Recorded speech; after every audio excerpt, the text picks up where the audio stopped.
So, in looking at how we're dealing with da'wah in terms of Muslims and inviting Muslims back to Islam, we have to understand that there are many, many people that have been so distant from Islam that you cannot expect it. If you meet a woman now in America who grew up, for instance, in a house, she might be an Afghani or Pakistani or an Egyptian woman, Palestinian, but she's grown up in a very secular house, but she knows she's Muslim. And if you treat her as if, why aren't you wearing a hijab? Why don't you cover your hair? Don't you know that's haram? There's a man that came to the Prophet of Allah, a Muslim, and gave him as a gift, this is in Sahih Muslim, gave him as a gift a bottle of wine. That was his present to the Prophet ﷺ. And the Prophet ﷺ said, أَوَلَمْ تَعْلَمْ أَنَّ اللَّهَ قَدْ حَرَّمَ الْخَمْرَ. Didn't you know that Allah prohibited wine? He said, لَا يَا رَسُولَ اللَّهِ. I didn't know that. And then he whispered to the man who came with him, his servant. And he said, what did you just tell him? He said, I told him to go sell it. And the Prophet ﷺ said, الَّذِي حَرَّمَ شُرْبَهُ قَدْ حَرَّمَ بِيعَهُ. The one that prohibited its drinking also prohibited its selling. And he said, in that case, go dump it out. Now the Prophet ﷺ didn't say to him, what's wrong with you? How dare you bring me a bottle of wine as a gift? I mean, you might invite a very secularized Muslim to your house and he comes with a bottle of wine as a gift.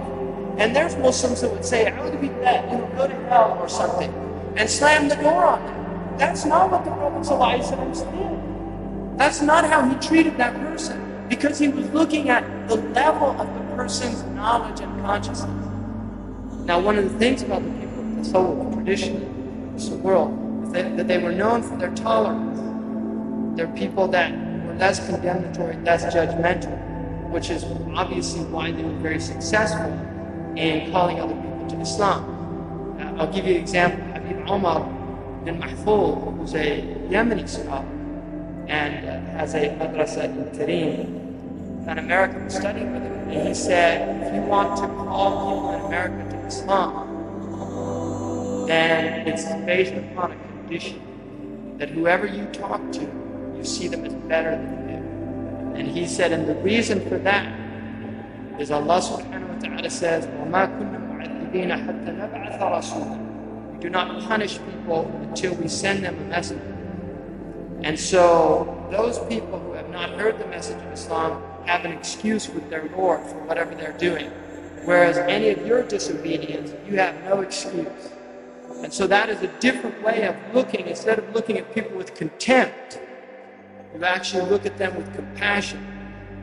Instead of seeing them as enemies, you see them as your potential friends and brothers. And that's what the Quran says, عَسَى اللَّهُ أَنْ يَجْعَلَ بَيْنَكُمْ وَبَيْنَ الَّذِينَ عَدَيْتُم مِّنْهُمْ مَوَدَّةً وَاللَّهُ قَدِيرٌ وَاللَّهُ غَفُورٌ رَحِيمٌ. Perhaps God will put between those that you now feel animosity or enmity towards, put between you and them love. And Allah is all-powerful, and Allah is forgiving and merciful. And Allah subhanahu wa ta'ala, when He said to the Prophet, لَيْسَ لَكَ مِنَ الْأَمْرِ شَيْءٌ, you have nothing to do with this. If Allah wants to guide them or forgive them, that's His business. In other words, the people that were treating Him the worst at that time. Now, the worst aspect of arrogance, the very worst quality that is in arrogance, is that those who display arrogance are completely deprived of the signs of Allah subhanahu wa ta'ala. Allah says in the Quran that He will asrifu an ayati. I will divert my signs.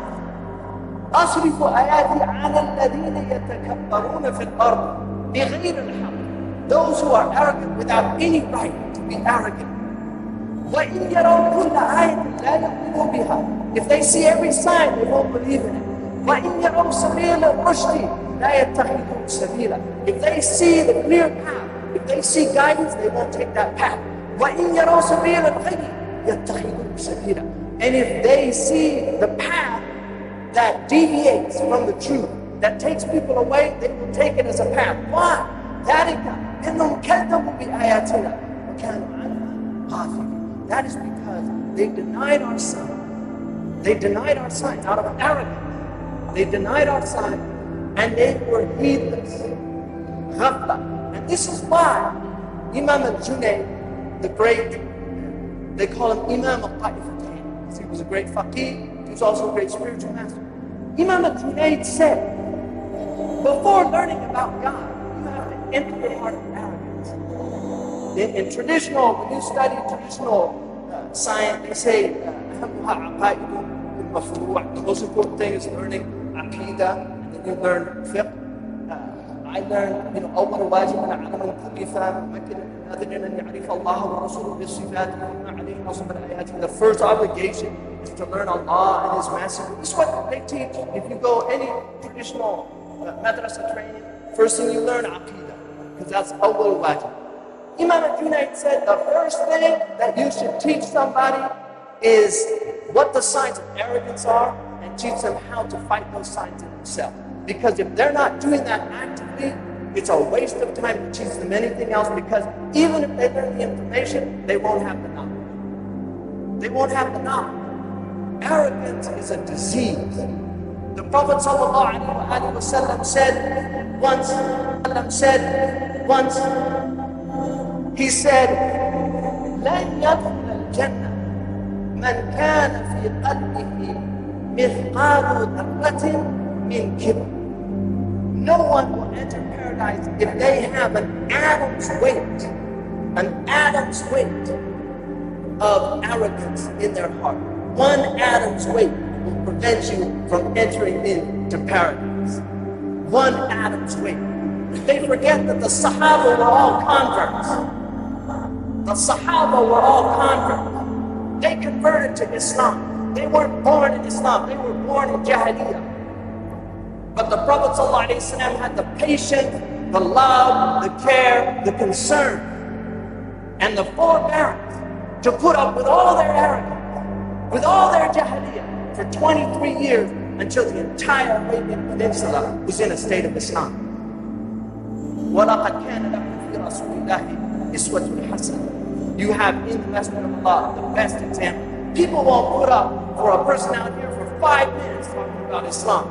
The Prophet put up with Abu Sufyan for almost 20 years, fighting him, but still calling him to Islam until he finally became Muslim. And when he entered into Mecca, even though Abu Sufyan had fought him all those years, he honored Abu Sufyan.